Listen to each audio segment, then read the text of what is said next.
Ciao raga, I am Esther and I brought you some good to know things about the standards.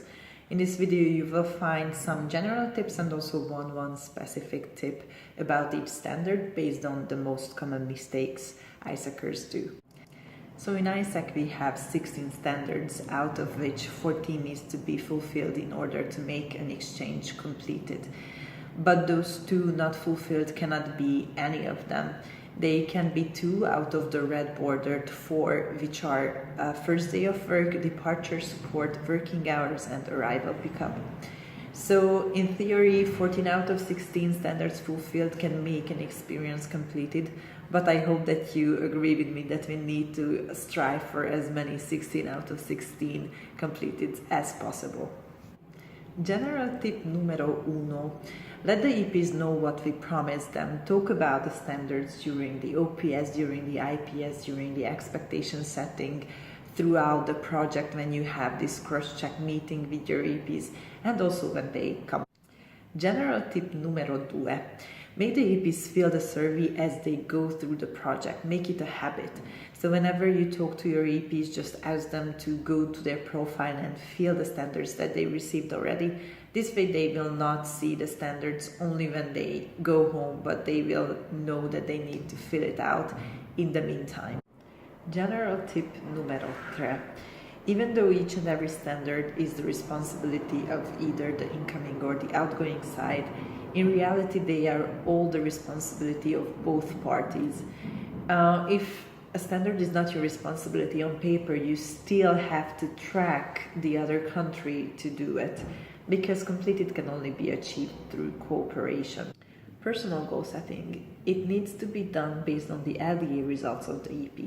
So cross-check the results together, explain the EP what it means, and facilitate the EP self-reflection based on them.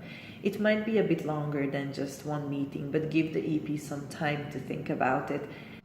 OPS. OPS has to happen before the EP leaves the country. Don't forget to send an invitation to them, though this is a very important point. No need for anything fancy, just send them the basic information. Expectation setting. Even though the description of the standard doesn't say it, it has to happen before the EP leaves the home country. Just think about it. If you tell the details to the EP when he's already in the host country, he would feel like he was lied to, or you didn't tell him the truth in time, and he would complain a lot. Just organize a Skype meeting when you tell him the nasty details about the project, the accommodation, the JD, the airport pickup, and so on. IPS. I know that it's hard, but it has to happen after the EP arrives, but before the project starts. It can be online as well if it's needed, but please try to respect this time frame. Development spaces with opportunity provider. I know that this standard sounds difficult, but it's only a matter of agreement with the partner. You can already tell them this requirement when you're selling the project. GV partners should give the EP feedback bi-weekly, while GT partners should do the same quarterly.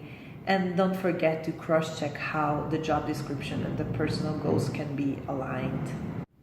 Debrief with ISAC home.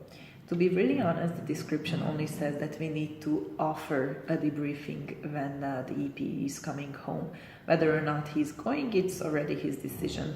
But please send an invitation maximum 2 weeks after the project finished, because that's when the experience is still fresh in their minds. Visa. Going through the visa process is something that we cannot do instead of the EP. But what we have to do is to give information and tips on the process, and we also have to provide the EP with the required documents, such as the accommodation proof or the invitation letter, as fast as possible. Arrival pickup. Arrival pickup might be one of the most misunderstood standards. The question asks if the arrival was communicated and fulfilled. So the key here is communication. Talk about arrival pickup before the EP leaves the country.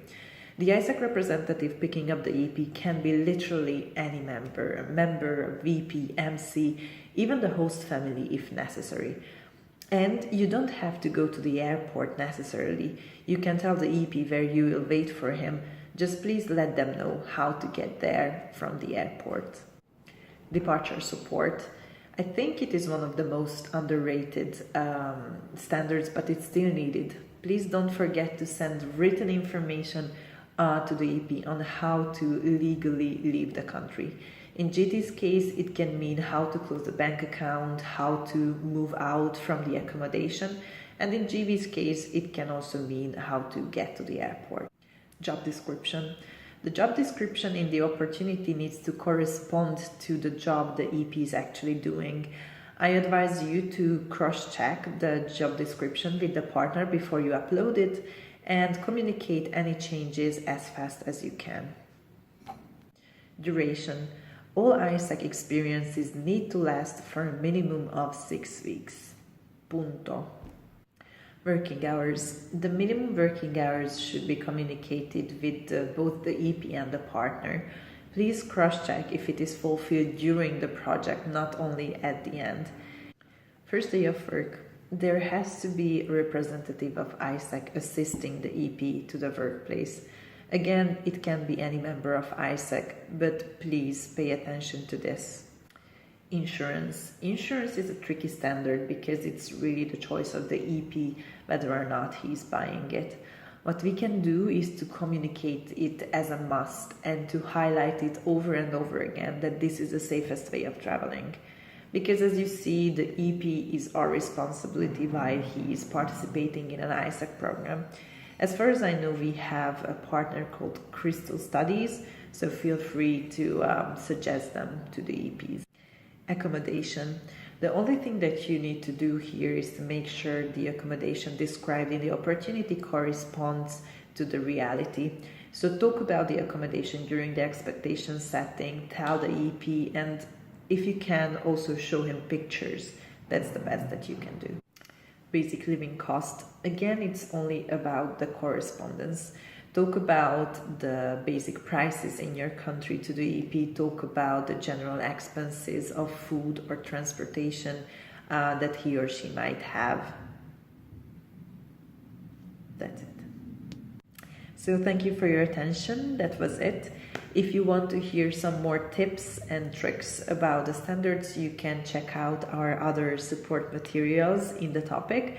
And also feel free to approach me or any of the ECB members. We are more than happy to help you give advice or give consultation. Bye.